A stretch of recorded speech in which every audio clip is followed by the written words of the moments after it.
gotten my ink outline tracing done, and I have my background, my circles. These are just done in pencil. Again, the other thing you need to remember is look at areas where you have color against color. For example, I have the white of the eye touching the skin tone here. Notice I did not outline it there. In the hair, I have just the black where it needs to be. And then same thing down here. These are still done just in pencil. All right. The first thing I need to do is I need to look at the photo reference, and I need to try to match colors. So before you put any color onto your final, you need to figure out how to match the colors. So on the table in the center, I have a variety of skin tone colored pencils. There are also some of the same ones in the bin up front. What I need to do is I need to match that color. So I could say, oh, well, this pencil kind of looks like a skin tone. It's called light peach. I'm going to use on my printed copy, right next to it, I'm going to put some of that down, and I'm going to say, that's kind of close. All right, that's similar. But this has a little bit more yellow in it.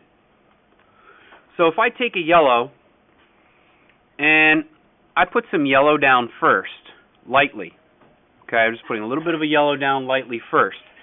And then I take that light peach and I do a technique called burnishing over top, where I'm just using a little bit more pressure over top of the color underneath. And actually, that's a pretty good match. Although it's not quite pink enough, I think the yellow was a little bit too harsh. So what if I try a lighter version of the yellow, really, really light pressure, all right, and then try that more pressure over top, and I can see that that now becomes more peach than this. There was too much yellow.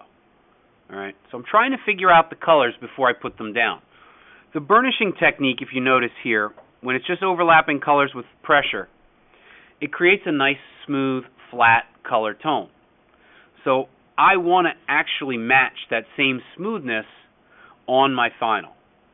All right. So if I were to use that technique right there, and that's a really good match, I would come in first in the skin tone area on the final, and I would take the side of the pencil and I would just lightly put in a pale yellow.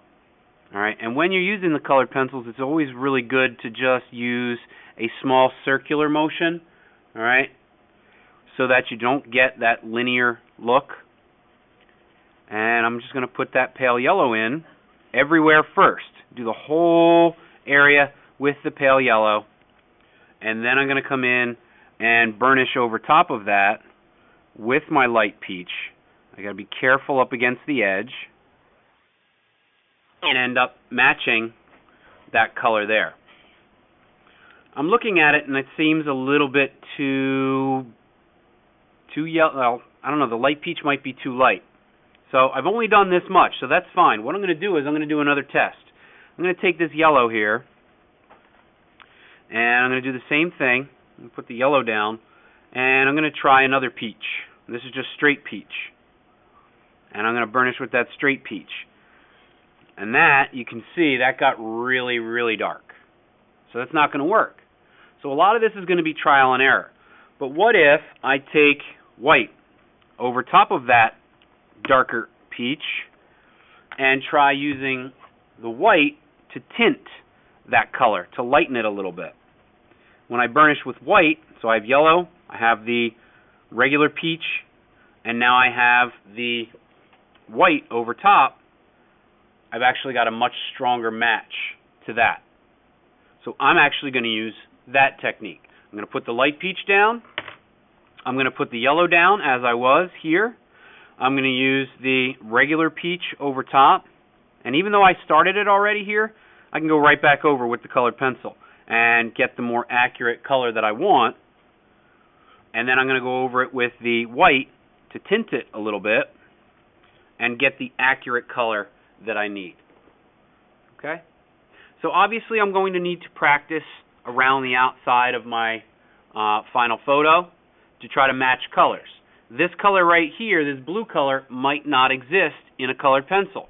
So I need to practice overlapping techniques on the outside to try to match it. Now, background. Where I've got this background here, I can see that I've got that yellow-orange. All right, that's going to work out well if I have a yellow-orange. So this color right here, I'm just going to test it, see if it works out, see if it's a good match. And that's a pretty good match for this.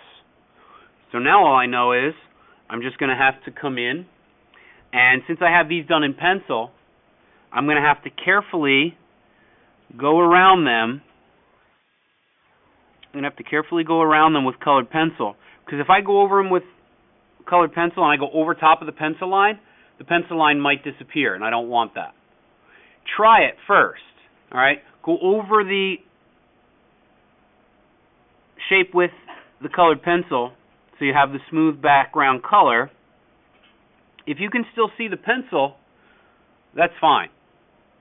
Because what we're going to do then is you're going to find the appropriate marker.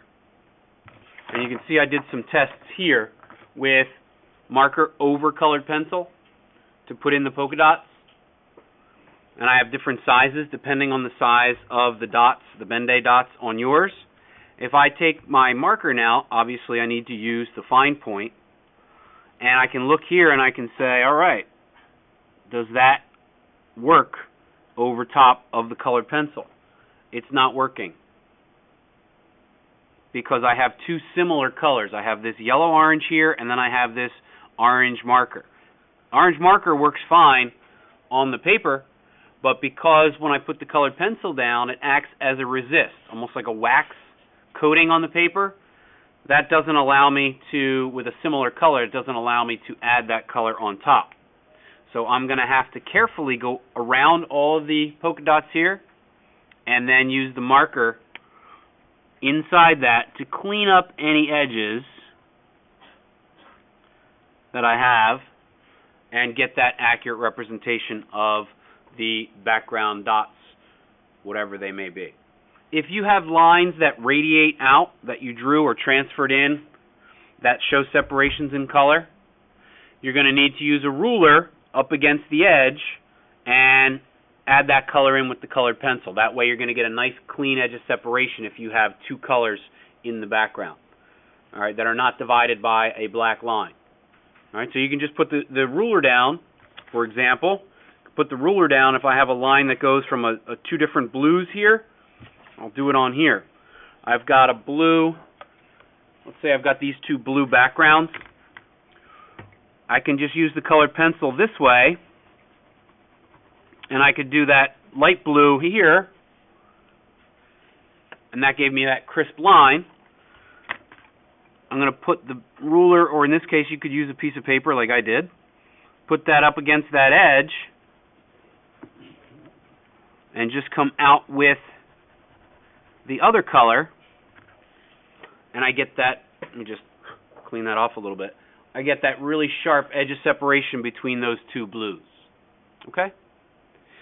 I can see a little bit of a white line here, so what I'm going to suggest is just move it down so that you're over top of that other color a little bit, and then go back in to get that clean, super clean edge of separation. You can see that really well. If I zoom in there, you can see those two perfectly crisp lines edges of separation. All right? So again, I do recommend starting with the skin tone, trying to match it on the printout first, figure out the overlapping techniques, and whether or not you're going to need to burnish or blend. The other tool I have is a Colorless Blender, and it's just a basic pencil with, it looks like a cream color, but the cream color actually is no color. So if I color this down on here, you're not going to see anything. But if I have color down, for example, if I have my regular peach tone down here, and I take my Colorless Blender and I burnish with the Colorless Blender, what that does is it smooths and softens it. But it also takes away, kind of lifts off some of the color. So I want to try it to see if it's actually going to work on my project or not. Okay, so before you get into anything, you say, yeah, that didn't really work so well. I'm not going to do it on the final. All right? So a lot of this is going to be trial and error, figuring out how and what colors to use to make the colors that I have in my piece, and then just apply those techniques accordingly.